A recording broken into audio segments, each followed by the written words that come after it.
పార్టీల్లో ఉన్నటువంటి వాళ్ళందరూ కూడా కలిసి వారిని స్వతంత్ర అభ్యర్థిగా గెలిపించి జెడ్పీటీసీ సభ్యుడిగా సరిగ్గా 20 సంవత్సరాల క్రితం పంపించారు. సరే, రాష్ట్ర వ్యాప్తంగా చాలామంది జెడ్పీటీసీ సభ్యులు 20 సంవత్సరాల క్రితం అదే తారీఖు నాడు చాలామంది రాష్ట్రంలో గెలిచారు.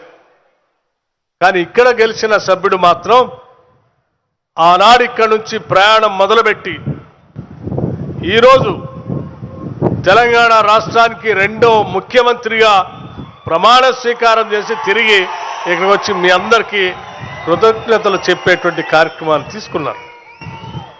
సరే, వారు ఈ 20 సంవత్సరాల సుదీర్ఘ రాజకీయ జీవితంలో కేవలం జెడ్పీటీసీ సభ్యుడే కాదు, శాసన మండలి సభ్యుడిగా చేశారు, శాసన సభ్యులుగా చేశారు, పార్లమెంటు సభ్యులుగా చేశారు, రాష్ట్ర కాంగ్రెస్ కమిటీ అధ్యక్షుడిగా చేశారు, ఈరోజు సిఎల్పి నాయకుడిగా ఈ రాష్ట్ర ముఖ్యమంత్రిగా ఈరోజు మీ అందరి మధ్యకు వచ్చారు.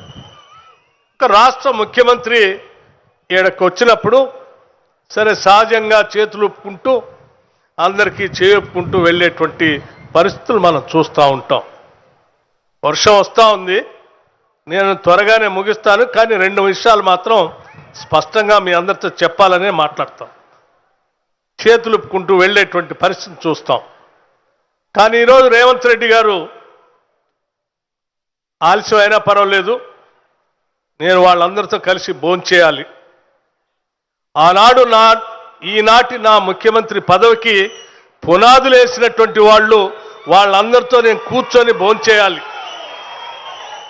అని వారితో పాటు మా అందరిని కూడా రమ్మని ఆహ్వానిస్తే ఇది మంచి సాంప్రదాయం కదా.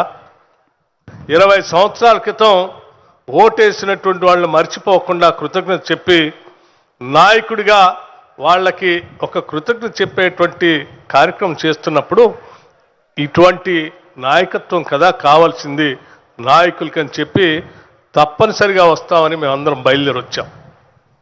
సరే, వస్తే పత్రికల్లో మనం అందరం చదువుతున్నాం కొన్ని రోజుల నుంచి, ఏదో ఎల్నినో ఉంది, వర్షాలు రావు, చాలా ఇబ్బంది పడతాం, ఎండకి ఎండిపోతామని మన సాంకేతిక శాస్త్రవేత్తలు అందరూ ప్రపంచవ్యాప్తంగా చెప్తా ఉన్నారు. సరే, ఇక్కడ కూడా అట్లాగే ఎండలు కొడతా ఉన్నాయి. కానీ ఈరోజు మాత్రం ఇక్కడికి వస్తే మీరు చూస్తూ ఉన్నారు, ఆ ఎల్లినే ఎటుపోయిందో, వర్షపు జల్లులు పైనుంచి ప్రకృతి కూడా ఆశీర్వదిస్తూ ఉంది.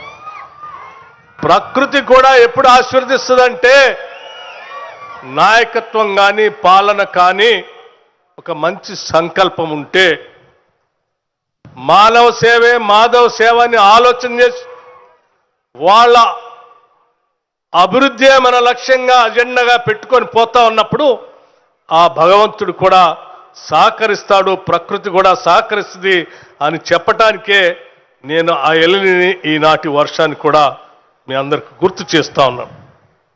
ముఖ్యమంత్రి రేవంత్ రెడ్డి గారు, సరే నేను దగ్గరగా ఈ రాష్ట్ర ప్రభుత్వం ఏర్పడిన దగ్గర నుంచి ఉప ముఖ్యమంత్రిగా ఈ రాష్ట్ర బడ్జెట్లు తయారు చేసే ప్రతి సందర్భంలో, లేకపోతే శాసనసభలో సభ జరిగే ప్రతి సందర్భంలో, లేకపోతే రాష్ట్ర ప్రభుత్వం తరఫు నుంచి తీసుకునే ప్రతి నిర్ణయంలో చాలా దగ్గరగా లోతుగా చర్చించిన తర్వాత జరుగుతున్నటువంటి